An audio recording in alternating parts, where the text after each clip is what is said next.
Hi friends, welcome to Pearl Saree Creatives. Ladies வந்து சின்ன சின்ன கைத்தொழில் கற்றுக்கிட்டோம் அப்படின்னா ஃபினான்ஷியலாக இண்டிபெண்ட்டாக இருக்கலாம். ஸோ அந்த மாதிரியான யூஸ்ஃபுல்லான வீடியோஸ் தான் நம்ம சேனலில் வரப்போகுது. சேனலை மறக்காமல் சப்ஸ்கிரைப் பண்ணிக்கோங்க. வாங்க இன்றைக்கி வீடியோக்குள்ளே போகலாம். இன்றைக்கி நம்ம ஒரு மோட்டிவேஷன் வீடியோ தான் பார்க்க போகிறோம்.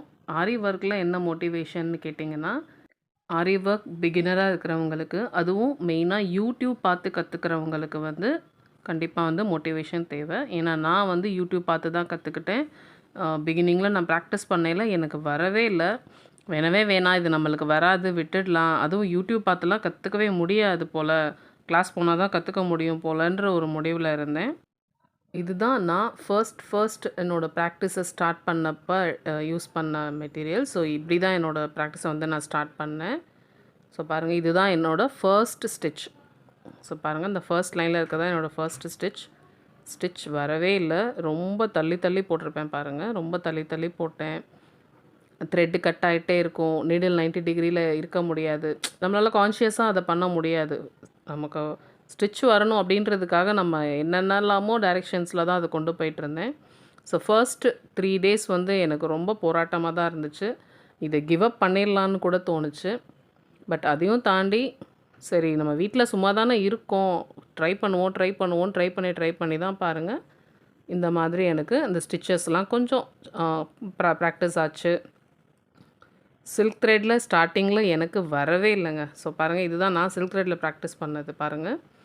அதனால் பிகினர்ஸ்க்கு நான் சொல்கிறது என்னென்னா, நீங்கள் ஜரி த்ரெட் வச்சு நீங்கள் நிறைய ப்ராக்டிஸ் பண்ணிவிட்டு அப்புறமா வந்து நீங்கள் சில்க் த்ரெட் போங்க. ஸோ பாருங்கள், போக என்னோடய ஸ்டிச்சஸ் பாருங்கள் எவ்வளோ குட்டி ஸ்டிச் வந்து போடுற அளவுக்கு வந்து எனக்கு வந்துருச்சு. ஸோ ஒரு 1 வீக்லேயே வந்து நான் இந்த அளவுக்கு வந்து எனக்கு ஸ்டிச்சஸ் வந்துருச்சு. ஒரே விஷயம் என்னென்னா, நம்ம கிவ் அப் பண்ணாமல் நம்மளோட எஃபர்ட் போட்டுகிட்டே இருக்கணும். டெய்லி ஒரு 2 ஹவர்ஸ் நீங்கள் கண்டிப்பாக நீங்கள் வந்து ட்ரை பண்ணி போட்டுகிட்டே இருங்க. அதிகபட்சம் 7 டேஸில் வந்து நம்ம பாருங்கள் இந்த அளவுக்கு குட்டியாக வந்து நம்ம செயின் ஸ்டிச் வந்து ஒரே மாதிரி அழகாக போடுற அளவுக்கு வந்து நம்மளால் ரெடி ஆகிட முடியும். ஸ்ட்ரெயிட் லைனில் உங்களுக்கு செயின் ஸ்டிச் நீங்கள் கான்ஃபிடெண்ட்டாக கம்ஃபர்டபுளாக நீங்கள் போட பழகினதுக்கப்புறம் இந்த மாதிரி கர்வ் லைன்ஸ் டிஃப்ரெண்ட் ஷேப்ஸில் வந்து நீங்கள் போட்டு பழகுங்க. அடுத்த ஸ்டெப் உங்களுக்கு வந்து அதுதான். ஸோ டிஃப்ரெண்ட் ஷேப்ஸில் நீங்கள் ஃப்ரேமை வந்து ரொட்டேட் பண்ணாமல் எல்லா டைரெக்ஷன்லையுமே உங்கள் கை பழகிறதுக்கு வந்து நீங்கள் டிஃப்ரெண்ட் ஷேப்ஸில் வந்து நீங்கள் போடணும். ஸோ பாருங்கள், நான் என்னென்ன ஸ்டிச்சஸ், அதாவது ரொம்ப ஈஸியாக வர்ற மாதிரியான ஸ்டிச்சஸ் தான் வந்து நான் ப்ராக்டிஸ் பண்ணேன். ஏன்னா நம்ம யூடியூப் பார்த்து தான் கற்றுக்குறோம். நிறைய பேரோட வீடியோஸ் பார்ப்பேன். ஃபஸ்ட்டு ஒரு வீடியோவே 2 தடவை 3 தடவை பார்ப்பேன். பார்த்துட்டு அது ஓரளவுக்கு புரிஞ்சதுக்கப்புறம் தான் வந்து நான் ப்ராக்டிஸ்க்கு உள்ளே போவேன். ஒரே விஷயம் என்னன்னு பார்த்தீங்கன்னா, விடாமுயற்சி தாங்க. நீங்கள் ட்ரை பண்ணிகிட்டே இருங்க.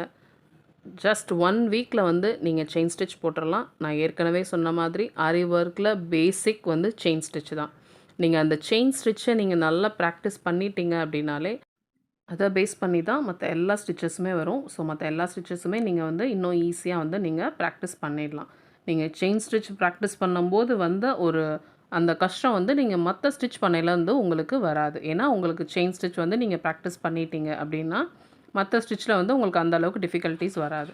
ஸோ செயின் ஸ்டிச் நீங்கள் பழகிட்டீங்கனாலே மற்ற எல்லாமே அடுத்தடுத்து வந்து நீங்கள் 1 or 2 டேஸில் நீங்கள் அடுத்த ஸ்டிச்சஸ் வந்து நீங்கள் ப்ராக்டிஸ்க்கு வந்து போயிடலாம். ஸோ நம்மளோட லாஸ்ட் வீடியோவில் நம்ம ஒரு ஸ்ட்ரெயிட் லைனில் செயின் ஸ்டிச் தான் போட்டிருந்தோம். ஸோ அடுத்து வந்து நம்ம சேனலை ஃபாலோ பண்ணுறவங்க வந்து இந்த மாதிரி 2 ஷேப் வந்து நீங்கள் ட்ரா பண்ணிவிட்டு வந்து நீங்கள் வந்து ப்ராக்டிஸ் பண்ணுங்கள்.